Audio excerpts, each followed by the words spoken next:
नमस्कार दोस्तों, मैं Sonu Lohia SSC GD mock test series में आपका हार्दिक स्वागत करता हूं। आप जुड़ेंगे मेरे साथ और देखेंगे जो आज का मॉक टेस्ट है। तो आप सभी मेरे साथ मिल करके हल करने का प्रयास करेंगे। देखते हैं आज का मॉक टेस्ट। तो इसमें आपका प्रथम क्वेश्चन आपके सामने है। क्वेश्चन है आपका, भारत के संविधान में जन स्वास्थ्य एवं स्वच्छता क्या है? जन स्वास्थ्य एवं स्वच्छता किस में शामिल है? आपको बताना है किस में शामिल है। तो ये आपके सामने ऑप्शन है। ऑप्शन है संवर्ती सूची में, इनमें से कोई नहीं, राज्य सूची में या संघ सूची में। तो जन स्वास्थ्य एवं स्वच्छता, जन स्वास्थ्य एवं स्वच्छता आपको बताना ये किस में शामिल है। तो जन स्वास्थ्य और जो स्वच्छता है ये कौन सी सूची का विषय है? ये आपका राज्य सूची का विषय। कौन सी सूची का विषय? आपका राज्य सूची का विषय आपका जन स्वास्थ्य एवं स्वच्छता। तो इसमें क्या हो जाएगा? आपका राज्य सूची। क्या हो जाएगा? आपका राज्य सूची। तो आप पढ़ते हैं भारतीय संविधान में कितने प्रकार की सूची का विवरण है? तो इसमें 3 प्रकार की। एक कौन सी सूची है? एक आपकी संघ सूची। एक कौन सी सूची है? एक आपकी राज्य सूची। और एक कौन सी सूची है? एक आपकी संवर्ती सूची। कौन सी सूची है? संवर्ती सूची। आपसे पूछा जाएगा संघ सूची में कितने विषय हैं? संघ सूची में आप याद रखेंगे 100, राज्य सूची में कितने? 61, और संवर्ती सूची में कितने विषय हैं? 52। तो याद रखेंगे 100, 61 और 52, ये इनका क्रम है। ऐसे आप याद रखेंगे। तो जन स्वास्थ्य एवं स्वच्छता अगर आपसे पूछा है तो कौन सी सूची का है? आपका राज्य सूची का। पुलिस आपसे पूछे, पुलिस कौन सी सूची का है? राज्य सूची का। बाजार एवं मेले पूछे, राज्य सूची का। स्थानीय बाजार पूछे, कौन सी सूची का है? राज्य सूची का।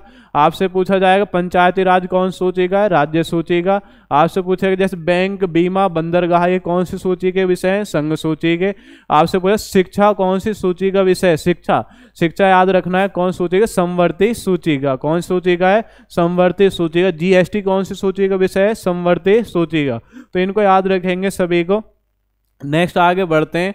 नेक्स्ट क्वेश्चन देखते हैं जी।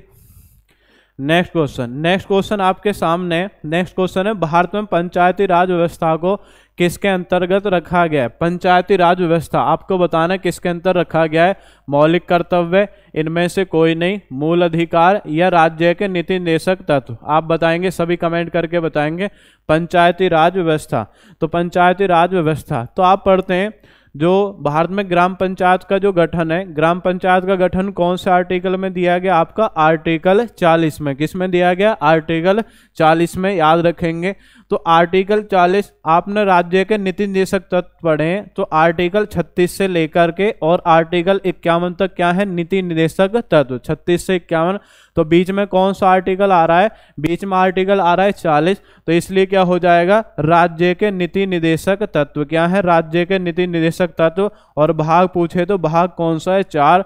मूल अधिकार आप सब पढ़ते हैं, भाग 3 में है। और आर्टिकल क्या है? 12 से 35 तक इनका विवरण मिलता है। मौलिक कर्तव्य पढ़ते ही हैं, भाग 4 कै में। कौन सा भाग? 4 कै। और आर्टिकल कौन सा है? आर्टिकल 51 कै। कौन से संशोधन में जोड़े थे? 42वां संविधान संशोधन किया था हमने 1976 में। उसमें हमने 10 मूल कर्तव्य आपके जोड़े थे। 11वां मूल कर्तव्य 86वां संविधान संशोधन 2002 के द्वारा जोड़ा था। क्लियर हो गया जी। आगे बढ़ते हैं। नेक्स्ट क्वेश्चन देखते हैं। नेक्स्ट क्वेश्चन है, फेमा का पूर्ण रूप क्या है? फेमा, फेमा के बारे में आपको बताना है इसका पूर्ण रूप क्या है। फॉरेन एक्सचेंज मैनेजमेंट एक्ट है, फॉरेन एक्सपोर्ट मार्केट एजेंसी है, फंड एक्सचेंज मीडिया एजेंसी है, finance and export management associate है।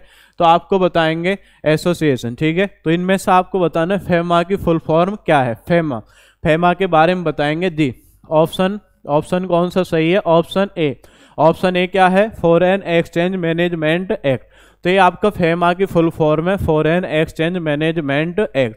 ये फेमा का आपका पूर्ण रूप। फेमा आप पढ़ते हैं तो फेमा क्या है? जो विदेशी व्यापार होता है, विदेशी व्यापार को नियंत्रित करने के लिए आपका पारित किया गया। तो फेमा में आपको याद रखना है, फेमा अगर आपसे पूछे कि फेमा कब पारित किया गया, पारित अगर आपसे पूछ रहा है तो पारित में याद रखेंगे 1999। और आपसे पूछे कि लागू कब हुआ जी, लागू आप याद रखेंगे वर्ष 2000। कब लागू हुआ था? आपका वर्ष 2000। पारित पूछे 1999 में, लागू कब हुआ? आपका वर्ष 2000 में। याद रखेंगे।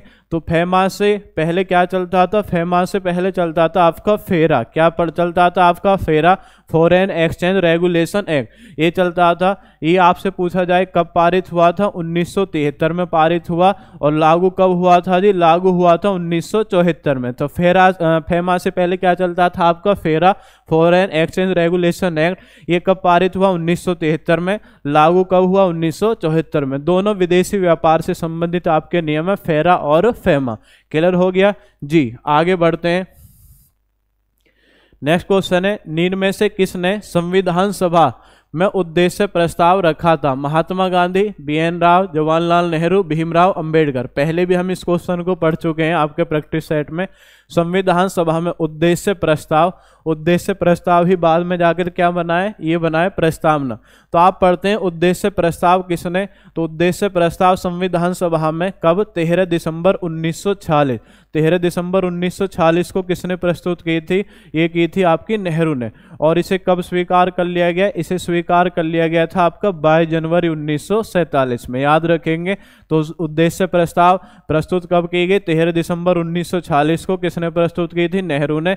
कब स्वीकार कर लिया गया, 22 जनवरी 1947। क्लियर हो गया, 22 जनवरी 1947 में आपका स्वीकार कर लिया। उद्देश्य प्रस्ताव को ही हम क्या बोलते हैं, प्रस्तावना बोलते हैं। क्या बोलते हैं जी, प्रस्तावना बोलते हैं। क्लियर हो गया।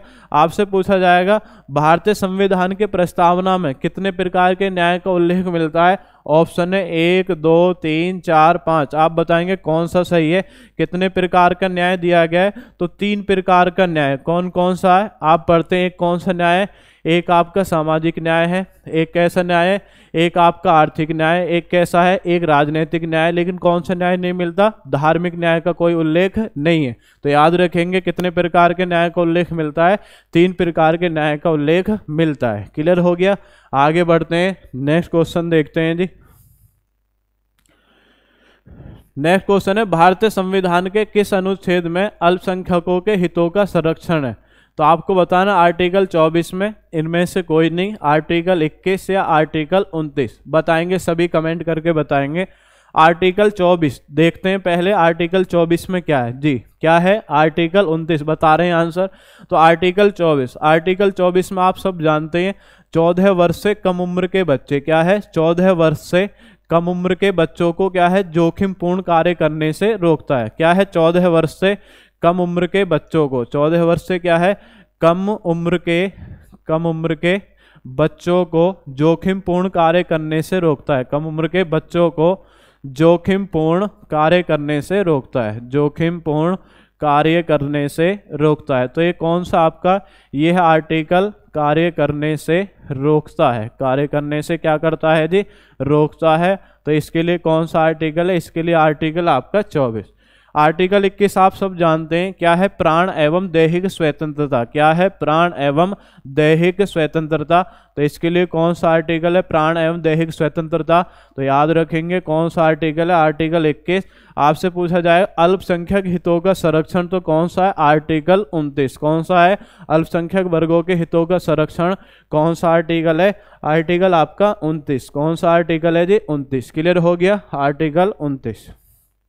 नेक्स्ट है, ठोस चालक में धारावाहक होते हैं। बताएंगे आप, ठोस चालक में धारावाहक होते हैं न्यूट्रॉन, प्रोटॉन, इनमें से कोई नहीं है, मुक्त इलेक्ट्रॉन ठोस चालक में धारावाहक होते हैं जी। बताएंगे सभी कमेंट करके। इसका ऑप्शन क्या सही होगा, इसका ऑप्शन होगा आपका मुक्त इलेक्ट्रॉन। क्या होते हैं आपके, मुक्त इलेक्ट्रॉन। ये ठोस चालक में आपके धारावाहक होते हैं। ठोस चालक में धारावाहक कौन होते हैं, मुक्त इलेक्ट्रॉन। क्लियर हो गया, कौन होते हैं, मुक्त इलेक्ट्रॉन। नेक्स्ट है, शिक्षा का अधिकार एक मौलिक अधिकार है जो संबंधित है। तो शिक्षा का अधिकार अगर मौलिक अधिकार है तो ये किसमें आपका दिया गया, तो आर्टिकल 19 तो आप पढ़ते ही हैं, बोलने और अभिव्यक्ति की स्वतंत्रता है। आर्टिकल 29 और 30 ये अल्पसंख्यक वर्गों के से संबंधित है। आर्टिकल 29 में मिलता है अल्पसंख्यक वर्गों के हितों का संरक्षण, और 30 में मिलता है अल्पसंख्यक वर्गों के द्वारा शैक्षिक संस्था स्थापित करने का अधिकार। तो आर्टिकल 21 से, ये आपने पढ़ा है आर्टिकल 21 से, तो आर्टिकल 21 से कौन सा संविधान है, 86वां संविधान संशोधन 2002। क्या है आपका, 86वां संविधान संशोधन 2002 में इसमें आपका जोड़ा गया। और इसमें क्या है, जो 6 से क्या है, 6 से 14 वर्ष के बीच के आपकी आयु वर्ग के बच्चे हैं, तो इनको जो शिक्षा दिलाने का आपका मूल अधिकार है वो किसका होगा, आपका राज्य का होगा, 6 से 14 वर्ष के बच्चों को। लेकिन अगर मूल कर्तव्य पूछे तो किसका होगा, माता पिता का। तो माता पिता का मूल कर्तव्य है, लेकिन मूल अधिकार किसका, आपका राज्य का। तो मौलिक अधिकार इसमें पूछा है, तो 86वें संविधान संशोधन 2002 के द्वारा आर्टिकल 21A में हमने जोड़ा था। क्लियर हुआ जी। आगे बढ़ते हैं। नेक्स्ट क्वेश्चन है, श्रीरंगपट्टनम की संधि किस आंग्ल मैसूर युद्ध के दौरान हुई थी। तो मैसूर आप पढ़ते हैं, मैसूर का जो वास्तविक संस्थापक किसे माना जाता है, हैदर अली। तो हैदर अली और उसका पुत्र था टीपू सुल्तान, और अंग्रेज निजाम मराठा, उनके बीच में आपके युद्ध हुए, और इन्हें बोलते हैं आप प्रथम आंग्ल मैसूर युद्ध, द्वितीय आंग्ल मैसूर युद्ध, तृतीय आंग्ल मैसूर युद्ध या चतुर्थ आंग्ल मैसूर युद्ध। तो ये कब कब हुए, प्रथम आंग्ल मैसूर युद्ध अगर आपसे पूछ रहा है जी ये कब हुआ, तो इसे आप याद रखेंगे, ये कब हुआ है, 1769 में। कब हुआ, 1769 में। आपसे पूछा द्वितीय आंग्ल मैसूर युद्ध, ये याद रखेंगे 1780-1784। उसके बाद याद रखेंगे तृतीय आंग्ल मैसूर, ये आपका 1790-1792। और उसके बाद में कौन सा है, चतुर्थ आंग्ल मैसूर युद्ध 1799। तो इनको आप ऐसे याद रखेंगे, ये तो इनका हो गया वर्ष। अब इसमें आपका प्रथम आंग्ल मैसूर युद्ध आपसे पूछा जा रहा है, तो शासक कौन था, हैदर अली। हैदर अली और उसका पुत्र कौन था, टीपू सुल्तान।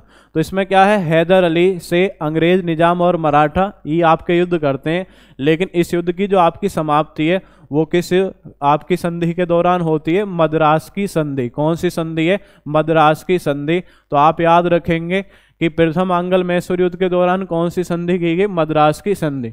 द्वितीय आंग्ल मैसूर युद्ध 1780 से 84 तक चलता है, और इसमें जो आपका हैदर अली था, हैदर अली युद्ध करते हुए मारा जाता है। फिर कौन सी संधि होती है, तो संधि होती है मंगलौर की संधि। कौन सी संधि होती है, मंगलौर की संधि इस युद्ध के दौरान आपकी होती है। याद रखेंगे कौन सी संधि होती है, मंगलौर की संधि इस युद्ध के दौरान होती है। क्लियर हो गया।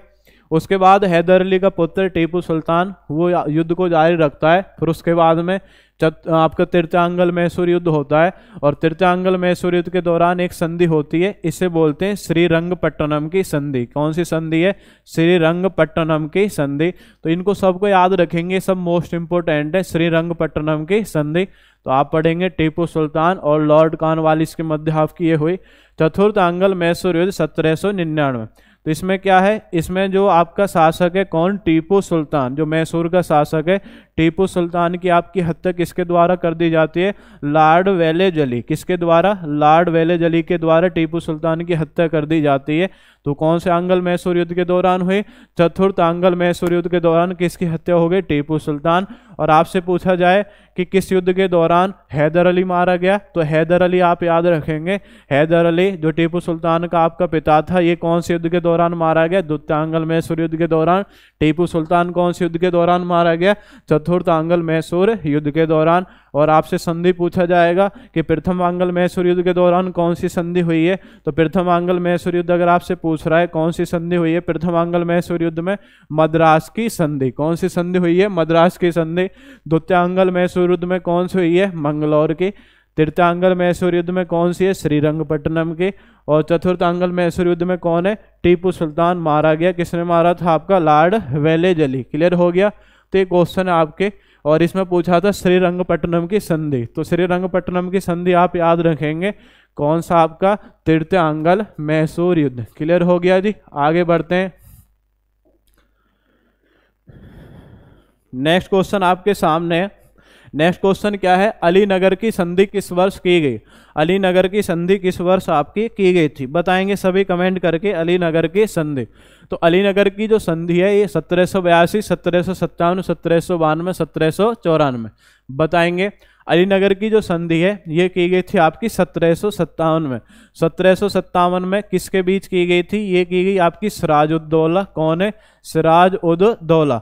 तो सिराजुद्दौला और इस समय जो अंग्रेजों का गवर्नर था इसका नाम क्या था, रॉबर्ट क्लाइव। तो रॉबर्ट क्लाइव और सिराजुद्दौला के मध्य ये किस वर्ष हुई थी, ये हुई थी आपकी 1757। कब हुई थी, 1757 में अलीनगर की संधि। क्लियर हो गया जी। आगे बढ़ते हैं। नेक्स्ट है, किसके द्वारा भारत में अंग्रेजी शिक्षा का प्रारंभ किया गया, Lord Hastings, Lord Minto, Lord Ripon या लॉर्ड विलियम बेंटिंक। बताएंगे सभी कमेंट करके बताएंगे। कि अंग्रेजी शिक्षा का जो प्रारंभ है वो किसके द्वारा किया गया, अंग्रेजी शिक्षा का प्रारंभ। तो अंग्रेजी शिक्षा आप पढ़ते हैं, अंग्रेजी शिक्षा का जो भारत में प्रारंभ है तो वो 1835 में, किस वर्ष किया गया, 1835 में। 1835 में किसके माध्यम से किया गया, लॉर्ड मैकाले, किसके माध्यम से, लॉर्ड मैकाले। और आप पढ़ते हैं 1835 में भारत का जो गवर्नर जनरल था वो कौन था, लॉर्ड विलियम बेंटिक। कौन था जी, लॉर्ड विलियम बेंटिक। कौन था आपका, लॉर्ड विलियम बेंटिक। क्लियर हो गया जी। आगे बढ़ते हैं, नेक्स्ट क्वेश्चन देखते हैं। नेक्स्ट क्वेश्चन है, भारत में सार्वजनिक निर्माण भवन, निर्माण भवन नहीं, आप इसको ऐसे याद रखेंगे, भारत में सार्वजनिक निर्माण, सार्वजनिक निर्माण ऐसे बोलते हैं PWD। क्या है, PWD को किसने शुरू किया था, बताएंगे सभी कमेंट करके। लॉर्ड डलहौजी ने आपका शुरू किया, लॉर्ड विलियम बेंटिक ने शुरू किया, लॉर्ड हेस्टिंग्स ने शुरू किया, या लॉर्ड रिपन ने शुरू किया, बताएं सभी कमेंट करके बताएंगे किसने शुरू किया था। सार्वजनिक निर्माण विभाग PWD की जो स्थापना है वो किसके शासनकाल में आपकी की गई, बताएं सभी जी, PWD। ठीक है, PWD तो ये 1854 में, ठीक है 1854। तो 1848 से 1856 तक कौन है, तो इसमें आपके गवर्नर जनरल ये कौन थे आपके, लॉर्ड डलहौजी। कौन थे आपके, लॉर्ड डलहौजी, आपने पढ़े होंगे। लॉर्ड डलहौजी के द्वारा PWD की स्थापना कब हुई है, 1854 में। आपसे पूछा जाएगा इन्हीं के समय में कौन सा विभाग आपका, डाक विभाग। कौन सा विभाग है, डाक विभाग। तो डाक विभाग की भी शुरुआत 1854 में किसने की, लॉर्ड डलहौजी ने। एक क्वेश्चन आता है कि भारत में प्रथम बार टेलीग्राफ, क्या है, टेलीग्राफ लाइन की शुरुआत। तो टेलीग्राफ लाइन आप पढ़ते ही हैं, टेलीग्राफ लाइन की जो शुरुआत है 1851 में, कहाँ से कहाँ तक, तो ये हुई थी आपकी कोलकाता से और डायमंड हार्बर। कोलकाता से और कहाँ तक आपका, डायमंड हार्बर। क्या है, कोलकाता से और डायमंड हार्बर के बीच 1851 में टेलीग्राफ लाइन की शुरुआत भी किसने कराई थी, आपके लॉर्ड डलहौजी के समय में की गई।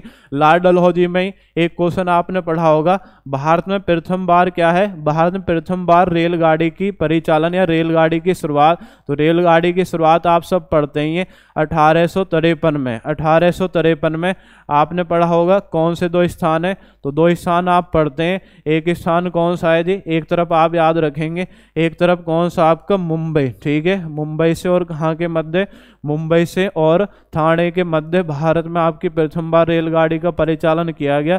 कितने किलोमीटर चली थी, 34 किलोमीटर। और इस रेलगाड़ी को हमने क्या नाम दिया था, ब्लैक ब्यूटी। क्या नाम दिया था, ब्लैक ब्यूटी। याद रखेंगे क्या नाम दिया, ब्लैक ब्यूटी। 1853 में चली, 34 किलोमीटर चली, मुंबई से ठाणे के बीच चली, और किसके शासनकाल में, लॉर्ड डलहौजी के शासनकाल में आपकी चली थी। क्लियर हुआ। उसके बाद आपने एक और क्वेश्चन पढ़ा होगा, क्वेश्चन क्या है, भारत में राज्य हड़प नीति, क्या है, डॉक्ट्रिन ऑफ लैप्स, या क्या है, राज्य हड़प नीति का जनक कौन है, राज्य हड़प नीति का जनक कौन है, आपका लॉर्ड डलहौजी। राज्य हड़प नीति आपने पढ़ा होगा, राज्य हड़प नीति में शामिल पहला वाला राज्य कौन सा था, तो आप इसे याद रखेंगे JSB UJN। ये सब राज्य वो हैं जो राज्य हड़प नीति के तहत लॉर्ड डलहौजी ने शामिल किए थे। तो जे से आप याद रखेंगे, जे से कौन बनेगा, जे से बनेगा आपका जैतपुर। क्या बनेगा, जे से जैतपुर। एस से क्या बनेगा, एस से बनेगा आपका क्या, संभलपुर। क्या बनेगा आपका, संभलपुर। बी से क्या बनेगा, बी से बनेगा आपका बघाट।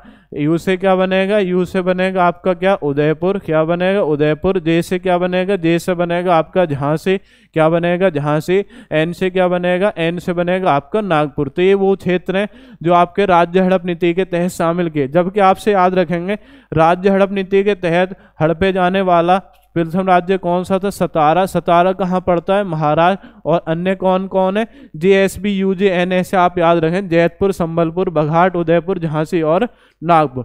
तो ये सब क्वेश्चन किससे जुड़े हुए हैं, ये जुड़े हुए हैं लॉर्ड डलहौजी से। किससे जुड़े हुए हैं, आपके लॉर्ड डलहौजी। क्लियर हो गया, लॉर्ड डलहौजी से आपके ये सब क्वेश्चन जुड़े हुए हैं। आगे बढ़ते हैं, नेक्स्ट क्वेश्चन देखते हैं जी। नेक्स्ट क्वेश्चन क्या है, नेक्स्ट क्वेश्चन है, खिलाफत मुद्दे को उठाने के महात्मा गांधी के निर्णय के पीछे क्या कारण था। तो इसमें आपको बताना है कि इनके निर्णय के पीछे क्या कारण था। हिंदू और मुसलमानों के बीच अधिक एकता लाने के लिए, ईसाई और मुसलमानों के बीच अधिक एकता लाने के लिए, इनमें से कोई नहीं। और हिंदू और ईसाइयों के बीच अधिक एकता लाने के लिए। खिलाफत आंदोलन, खिलाफत आंदोलन आपने पढ़ा होगा 1919 में अली बंधु, मोहम्मद अली और शौकत अली, इन्होंने आपका शुरू किया था। तो इसमें आपको बताना है महात्मा गांधी के निर्णय के पीछे क्या कारण था। तो इसमें याद रखेंगे हिंदू और मुसलमानों के बीच क्या है, अधिक एकता लाने के लिए। हिंदू और मुसलमानों के बीच क्या है, अधिक एकता लाने के लिए ये आपका आंदोलन महात्मा गांधी के माध्यम से आपका आगे बढ़ाया गया। क्लियर हो गया जी। आगे बढ़ते हैं। नेक्स्ट क्वेश्चन है, भारत सरकार अधिनियम 1935 के प्रावधानों में ब्रिटिश सरकार के अंतिम अधिकार का उदाहरण आपका कौन सा था। तो आपको बताना है कि प्रांतीय सरकारों पर गवर्नर के लिए विशेष शक्तियां, प्रांतीय स्तर पर द्वैध शासन का उन्मूलन और शक्ति का विभाजन, या संघीय बैंक की स्थापना। आपको बताना है इसमें से आपका कौन सा सही है जी, बताएं। 1935 का जो आपका अधिनियम है उसका कौन सा एक उदाहरण इसमें आपका प्रस्तुत है। 1935 अधिनियम आपने पढ़ा होगा, 1935 अधिनियम, 1935 अधिनियम। इसमें अगर आपसे पूछा जाए कुल कितने अनुच्छेद थे, 321 अनुच्छेद थे। कुल कितने भाग थे, 14। कुल कितनी अनुसूची थी आपकी, 10 अनुसूची थी। तो इसमें आपको याद रखना है जो प्रांतीय स्तर पर आपका द्वैध शासन चल रहा था इसको समाप्त कर दिया, और कहाँ पर, केंद्र में द्वैध शासन की स्थापना की गई। कहाँ पर, केंद्र में द्वैध शासन की स्थापना की थी। कौन से अधिनियम के माध्यम से, 1935 अधिनियम के माध्यम से। क्लियर हो गया। 1935 अधिनियम के माध्यम से केंद्र में द्वैध शासन की स्थापना की और प्रांतों में इसके आधार पर समाप्त कर दिया गया था।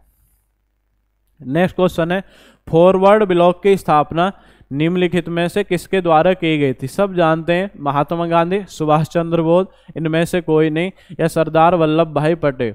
तो आपने पढ़ा होगा कांग्रेस का कौन सा अधिवेशन है। कांग्रेस का 1939 में एक अधिवेशन हुआ और इसे बोलते हैं त्रिपुरी अधिवेशन। कौन सा अधिवेशन है, त्रिपुरी। त्रिपुरी अधिवेशन में एक तरफ कौन थे, सुभाष चंद्र बोस थे, सुभाष चंद्र बोस, और एक तरफ कौन था, पट्टाभी सीतारमैया, पट्टाभी सीतारमैया। इन दोनों के बीच में आपका चुनाव हुआ और चुनाव होने के दौरान सुभाष चंद्र बोस ने पट्टाभी सीतारमैया को पराजित कर दिया। अब इसमें बाद गांधी जी ने एक व्यक्ति को कहा था ये मेरी हार नहीं है, ये पट्टाभी सीतारमैया की हार नहीं है, मेरी हार है।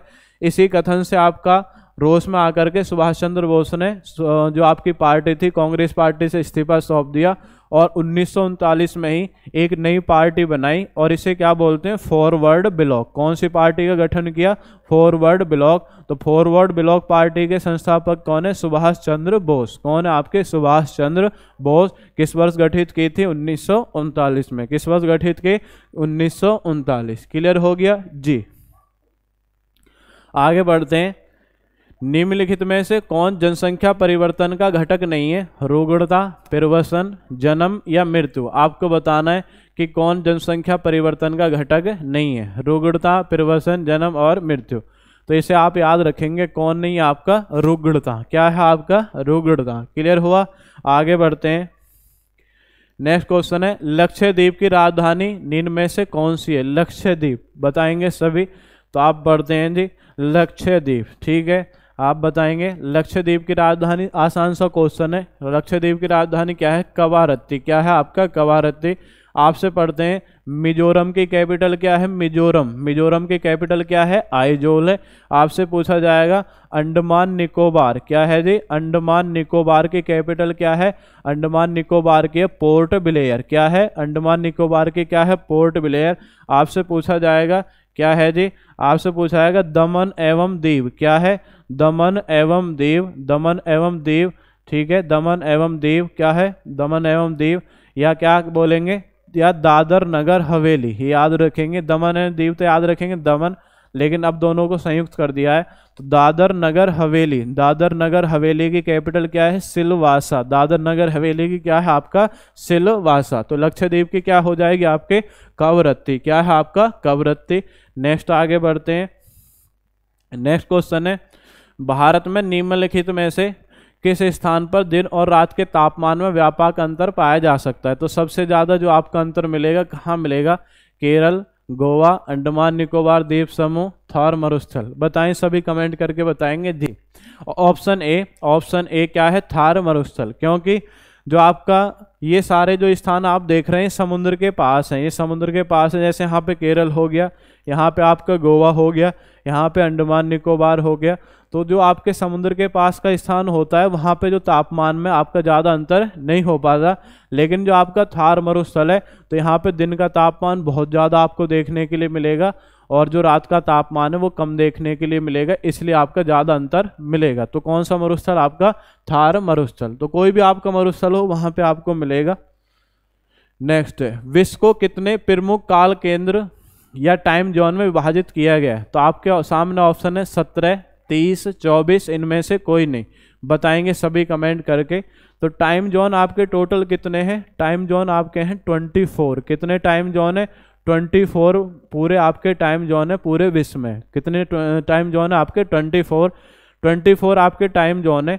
और आपसे पूछा जाए सबसे ज़्यादा टाइम जोन कौन से देश में, सबसे ज़्यादा बताएंगे सभी कमेंट करके। सबसे ज़्यादा टाइम जोन, सबसे ज़्यादा अगर आपसे पूछ रहा है कि टाइम जोन कौन से देश में, बताएंगे सभी कमेंट करके। सबसे ज़्यादा टाइम जोन कौन से देश में, सभी बताएं जी कमेंट करके। सबसे ज़्यादा टाइम जोन आपके कौन से देश में, बताएं सभी कमेंट करके बताएंगे। सबसे ज़्यादा टाइम जोन कौन से देश में। तो सबसे ज़्यादा टाइम जोन आप याद रखेंगे कहाँ पर है, सबसे ज़्यादा टाइम जोन है वर्तमान में जो स्थिति है फ्रांस में। फ्रांस में कितने टाइम जोन है, 13। कितने आपके, 13। पहले आपके रूस में होते थे, लेकिन अब सबसे ज़्यादा टाइम जोन कौन से देश में, फ्रांस में। और आपसे पूछा जाएगा भारत में कितने टाइम जोन है। भारत में आप पढ़ते हैं केवल एक ही आपका टाइम जोन है। एक टाइम जोन कौन सा है, आपने पढ़ा होगा भारत की मानक समय रेखा, वो क्या है 82/1/2 पूर्वी देशांतर है। तो 82/1/2 कौन सा देशांतर आपका, पूर्वी देशांतर। ये भारत की मानक समय रेखा है। क्लियर हो गया। तो भारत की मानक समय रेखा जो 82/1/2 पूर्वी देशांतर है, आप पढ़ते हैं कितने राज्यों से होकर के जाती है। तो आपके कितने राज्यों से होकर के जाती है, 5 राज्यों से। 5 राज्य कौन कौन है जी, तो आप पढ़ते हैं पहला राज्य कौन है, यूपी है। यूपी के बाद कौन है, एमपी है। एमपी के बाद कौन है, छत्तीसगढ़ है। छत्तीसगढ़ के बाद कौन है, उड़ीसा। उड़ीसा के बाद कौन है, आंध्र प्रदेश। इस तरीके से 5 राज्यों से होकर के 82/1/2 पूर्वी देशांतर। और एक देशांतर बराबर कितना मिनट होता है, 4 मिनट आपका होता है। इसी कारण भारत का जो मानक समय इंग्लैंड के समय से कितना आगे, 5 घंटे 30 मिनट आगे है। कितना आगे है, 5 घंटे 30 मिनट आपका आगे, क्योंकि पूर्व में आपका देशांतर है भारत का और 82/1/2 है। तो इसी कारण भारत का मानक समय 5.5 घंटे आगे। सबसे ज़्यादा टाइम जोन पूछे फ्रांस में वर्तमान में 13, भारत में कितने, 1। और टोटल टाइम जोन आपके कितने हैं, 24। कितने टाइम जोन आपके, 24। क्लियर हो गया। टोटल टाइम जोन आपके कितने हैं, 24। आगे बढ़ते हैं, नेक्स्ट क्वेश्चन देखते हैं जी।